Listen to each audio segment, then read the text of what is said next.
Bonjour à toutes et à tous, c'est Stéphane. Pour la chaîne Foilier, je vous remercie de me retrouver chez moi et donc chez vous.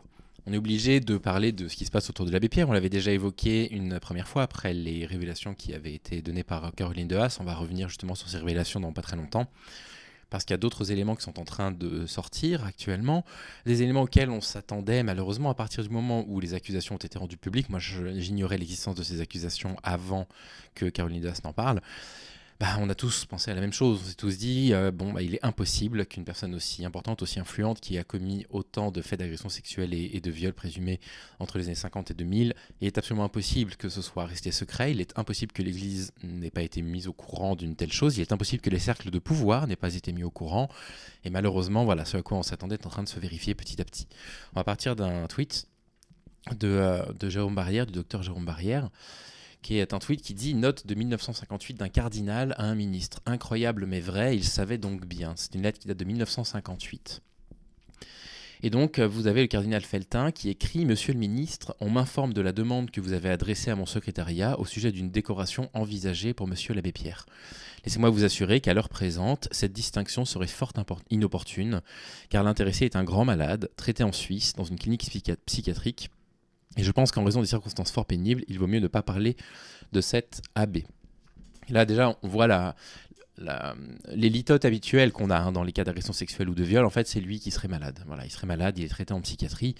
Mais la réalité, c'est que si jamais il représente une menace pour les femmes, il aurait fallu évidemment lui retirer tout pouvoir possible, parce que le pouvoir est un des facteurs aggravant le risque d'agression sexuelle. Il a eu d'heureuses initiative, mais il me semble préférable actuellement de faire silence sur lui.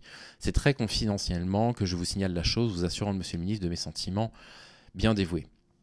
Et donc, voilà, on savait. Ça n'a pas empêché l'État français de décorer l'abbé Pierre, à plusieurs reprises d'ailleurs, alors que, voilà, on avait ce genre de choses, ce genre d'informations sur lui. Il avait été décoré grand officier en particulier, il avait reçu la Légion d'honneur, etc. Et tout ça est très inquiétant. Et puis, vous avez des archives de l'INA qui montrent à quel point l'abbé Pierre lui-même, vous savez que l'INA, on peut rien montrer, sinon on est striké, qui dit « Je suis tombé malade, c'est vrai, vous voyez, il se met dans la position de la victime. Il dit « Voilà, c'est moi qui suis tombé malade. Ça a été plus dur qu'on ne le pense. » Donc voilà, le fameux storytelling des agresseurs sexuels pour qu'on on les prenne en pitié.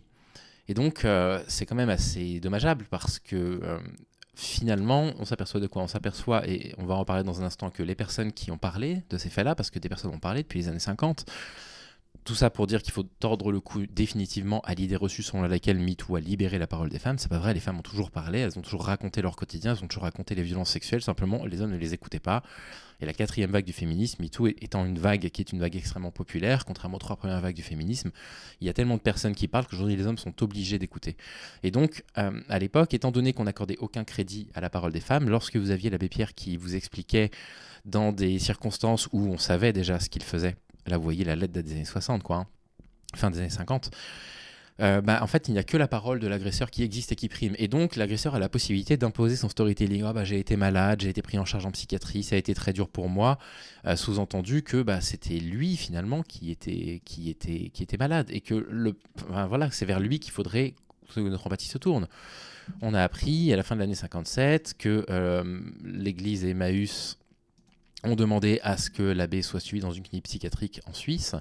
Et puis on s'est aperçu de quoi? On s'est aperçu qu'en réalité, pendant qu'il était en clinique psychiatrique en Suisse, il fréquentait des maisons closes. Bref, tout ça est particulièrement inquiétant. Si jamais vous avez besoin d'une preuve, évidemment, je vous mettrai les sources utilisées dans la description, bien sûr. Et puis, vous avez l'original de cette lettre, d'ailleurs, que vous pouvez retrouver sur le site de France Info ici, qui certifie de l'authenticité totale de la lettre qui a été envoyée. Bref. Ce qui est intéressant, c'est que en septembre, vous avez donc Caroline de Haas qui a sorti cette bombe. Voilà. Et plutôt, encore une fois, alors que pourtant on est post-MeToo, vous voyez, quand Caroline Forest dit que la meute a changé de camp et qu'aujourd'hui c'est les femmes qui ont le pouvoir, Caroline de Haas sort son enquête au sujet de l'abbé Pierre, c'est elle qui est attaquée. Et vous avez cet article dans Le Pèlerin qui a été publié le 19 septembre 2024, le 19 juillet 2024, pardon, qui a été mis à jour depuis. Et en quoi consiste l'article? L'article consiste à attaquer le cabinet et Jaé, co-dirigée par donc, Caroline de Haas. Elle l'attaquait soi-disant parce que, étant donné qu'elle serait militante, féministe et qu'elle était aussi engagée dans des causes politiques, que, du coup, ces enquêtes ne seraient potentiellement pas fiables, vous voyez, des enquêtes partiales, en expliquant que les rapports qu'ils remettent ne sont pas assez complexes, un manque de contexte, etc. Et donc, en fait, la suspicion a été mise sur Caroline de Haas, malgré tout. C'est-à-dire que vous avez beau vivre actuellement en pleine quatrième vague du féminisme où, soi-disant, les conservateurs, les gens de la droite, de l'extrême droite vous disent aujourd'hui les femmes ont tout le pouvoir, et même après ces vagues MeToo, après ces vagues Balance ton porc, quand vous avez des femmes qui parlent, c'est elles qui sont attaquées. Et je veux dire, ces révélations auraient dû, et elles l'ont été dans une certaine mesure, être une déflagration totale, et auraient dû, encore une fois, nous permettre de nous poser la question, exactement comme avec le procès Mazan, de la question de la systématicité finalement de ces violences. Et ne pas prendre ça comme un fait divers, ne pas considérer que le cas de l'abbé Pierre est un cas qu'il faut traiter à part et qu'il faudrait traiter finalement en dehors des sphères de la compréhension qu'on a aujourd'hui de ce que c'est que la violence et de la domination masculine. Mais encore une fois, ça a été traité comme un sujet spécifique, comme Mazan est traité comme un sujet spécifique, comme si Mazan c'était une anomalie dans ce qui nous arrivait actuellement. Comme si dans la période qu'on est en train de traverser actuellement, les choses comme le procès qui arrive là à Mazan, ce qu'a vécu Gisèle Pellicot était une anomalie qui méritait d'être traitée comme un fait divers. Et le cas de l'abbé Pierre a été traité exactement de la même façon. Et on ne retient pas nos erreurs. Les médias ne retiennent pas de leurs erreurs.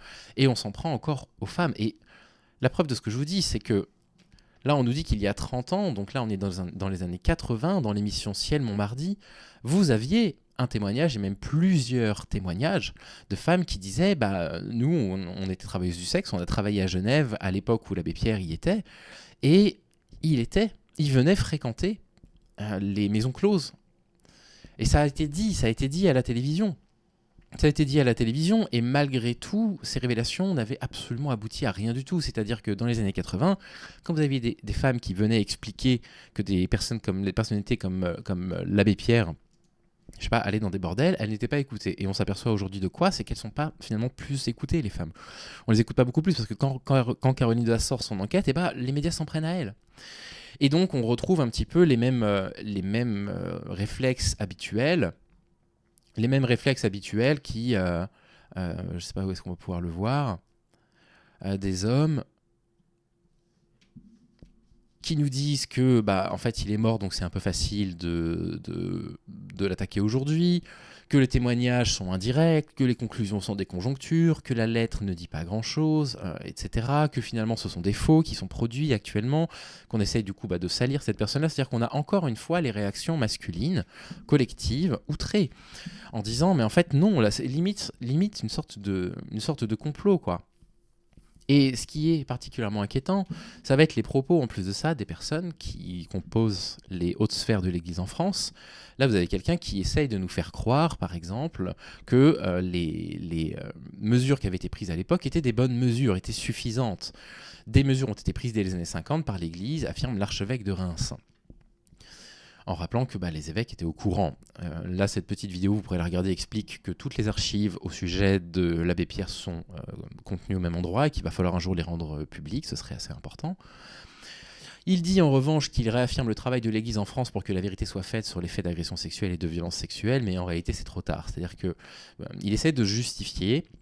Il disait, on savait au moins dans certains cercles d'Emmaüs, l'abbé Pierre était encore vivant, qu'il devait être surveillé parce qu'il était dangereux pour les femmes qui s'approchaient de lui. Et donc la seule mesure qui a été prise à l'époque, c'était de lui dire il faut aller se faire soigner. Voilà, c'était pas de se dire en fait il est potentiellement un danger pour les femmes qu'il côtoie. Et donc c'est pas suffisant en fait, c'est pas suffisant. Et donc Monseigneur Moulin de Beaufort qui note par choix personnel, l'abbé Pierre a presque toujours vécu à distance de tout cas proprement ecclésial et que mettre en cause l'Église et le célibat sacerdotal n'est pas à la hauteur. Pour moi, se couvre de honte en tenant des propos comme ça, parce que, encore une fois, l'Église n'a pas agi à la hauteur. Et la personne qui a le mieux réagi au tweet de Jérôme Barrière, encore une fois, ça ne va pas vous surprendre, c'est le docteur Zoé. Quand le docteur Jérôme Barrière dit « incroyable mais vrai », docteur Zoé répond « c'est pas du tout incroyable, c'est ce qu'il se passe tout le temps, dans tous les milieux où les hommes de pouvoir agressent des gens, femmes et ou enfants en général, et parfois hommes. Et pour l'Église catholique, c'est tellement bien documenté depuis des années qu'être surpris, c'est du déni. Et donc, on est toujours dans une phase de déni collectif, alimenté par majoritairement les hommes qui veulent, quoi qu'il arrive, défendre le système dans lequel on vit, à savoir un système ultra-patriarcal dans lequel la culture du viol est omniprésente, dans lequel 40% des hommes considère que le viol conjugal ne peut pas exister, dans lequel la parole des femmes est systématiquement remise en cause. Et cette affaire avec l'abbé Pierre est une preuve supplémentaire, du fait que le viol est une question absolument systématique, c'est un fait systématique, en France, dans les autres pays du monde, et deux, que la presse n'est définitivement pas à la hauteur de la couverture de ces événements. Et en continuant à choisir de présenter ça comme des faits exceptionnels, des faits divers complètement à part, en continuant à vouloir présenter les choses comme ça, elle refuse de nous emmener collectivement à nous poser les bonnes questions. Comment ça marche la culture du viol? Comment ça fonctionne? Comment on lutte contre?